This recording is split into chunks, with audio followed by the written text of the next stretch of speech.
حضرت عبداللہ بن حذافہ رضی اللہ عنہ کا واقعہ۔ حکومت، دولت و شہزادی کو ٹھکرانے والے صحابی کی داستان۔ حافظ ابن کثیر اور حافظ ابن اثارگر عبداللہ بن حذیفہ رضی اللہ عنہ کا واقعہ بیان کرتے ہیں کہ آپ کو رومی کافروں نے قید کر لیا اور اپنے بادشاہوں کے پاس پہنچا دیا۔ بادشاہ نے آپ سے کہا کہ تم نصرانی بن جاؤ، میں تمہیں اپنے راج پاٹ میں شریک کر لیتا ہوں اور اپنی شہزادی کو تمہارے نکاح میں دے دیتا ہوں۔ عبداللہ بن حذیفہ رضی اللہ عنہ نے جواب دیا کہ یہ تو کیا، اگر تو اپنی بادشاہت مجھے دے دے اور تمام عرب کا راج بھی مجھے سونپ دے، اور یہ چاہے کہ میں ایک آنکھ جھپکنے کے برابر بھی اپنے دین محمد صلی اللہ علیہ وآلہ وسلم سے پھر جاؤں، تو یہ بھی ناممکن ہے۔ بادشاہ نے کہا پھر تجھے قتل کر دوں گا۔ حضرت عبداللہ بن حذیفہ رضی اللہ عنہ نے جواب دیا کہ ہاں، یہ تجھے اختیار ہے۔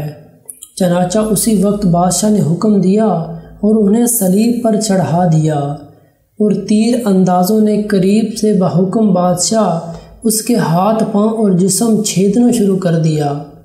بار بار کہا جاتا کہ اب بھی نصرانیت قبول کر لو، اور آپ پورے صبر و استقلال کے سے فرماتے جاتے کہ ہرگز نہیں۔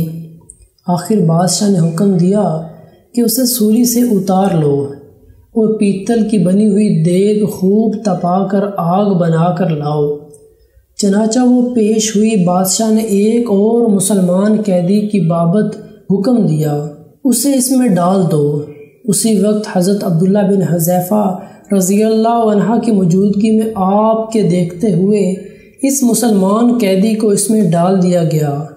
وہ مسکین صحابی اس وقت چرمر ہو کر رہ گئے، گوشت پوست جل گیا اور ہڈیاں چمکنے لگیں۔ پھر بادشاہ نے حضرت عبداللہ بن حذیفہ رضی اللہ عنہ سے کہا، دیکھو اب بھی وقت ہے، بات مان لو، ہمارا مذہب قبول کر لو، ورنہ اسی آگ کی دیگ میں اس طرح تمہیں بھی ڈال کر جلا دیا جائے گا۔ آپ نے پھر بھی اپنا ایمان جوش سے کام لے کر فرمایا کہ ناممکن ہے کہ میں اللہ کے دین کو چھوڑ دوں۔ اسی وقت بادشاہ نے حکم دیا کہ انہیں چرخی پر چڑھا کر اس میں ڈال دو۔ جب یہ اس آگ کی دیگ میں ڈالے جانے کے لیے چرخی پر اٹھائے گئے تو بادشاہ نے دیکھا کہ ان کی آنکھوں میں آنسو نکل رہے ہیں۔ اس وقت اس نے حکم دیا کہ رک جائیں۔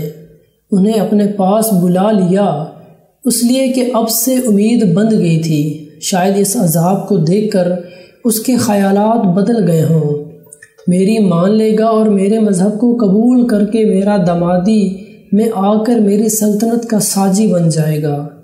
لیکن بادشاہ کی یہ تمنا بے سود نکلی۔ حضرت عبداللہ رضی اللہ عنہ نے فرمایا کہ میں صرف اس وجہ سے رویا تھا کہ آج ایک ہی جان ہے جسے اللہ کی راہ میں اس عذاب کے ساتھ قربان کر رہا ہوں۔ کاش میری روئی روئی میں ایک ایک جان ہوتی تو آج سب میں سب جانیں اللہ کی راہ میں ایک ایک کر کے فدا کر دیتا۔ بعض روایات میں ہے کہ آپ کو قید خانہ میں رکھا اور کھانا پینا بند کر دیا۔ کئی دن کے بعد شراب اور خنزیر کا گوشت بھیجا، لیکن آپ نے اسے بھوک پر بھی اس طرح توجہ نہ فرمائی۔ بادشاہ نے آپ کو بلا بھیجا اور اسے نہ کھانے کا سبب دریافت فرمایا تو آپ نے جواب دیا کہ اس حالت میں میرے لیے جائز تو ہو گیا ہے، لیکن میں تجھ جیسے دشمن کو اپنے بارے میں خوش ہونے کا موقع بھی نہیں دینا چاہتا۔ اب بادشاہ نے کہا کہ اچھا تم میرے سر کا بوسہ لے لے تو میں تمہیں اور تمہارے ساتھ کے تمام قیدیوں کو رہا کر دیتا ہوں۔ آپ نے اسے قبول فرما لیا اور اس کے سر کا بوسہ لے لیا، اور بادشاہ نے بھی اپنا وعدہ پورا کیا، آپ کو اور آپ کے ساتھیوں کو چھوڑ دیا۔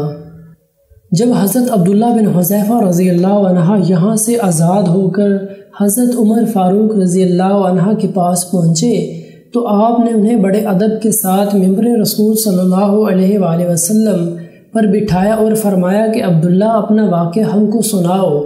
چنانچہ جب آپ نے شروع کیا تو خلیفہ المسلمین کی آنکھوں سے آنسو بہنے لگے، تو آپ نے فرمایا کہ ہر مسلمان پر حق ہے کہ عبداللہ بن حذیفہ رضی اللہ عنہ کی پیشانی چومے اور میں ابتدا کرتا ہوں۔ یہ فرما کر پہلے آپ نے ان کا سر کا بوسہ لیا اور پھر جمیع مسلمانوں نے رضی اللہ عنہ۔ ابن کثیر جلد نمبر 3۔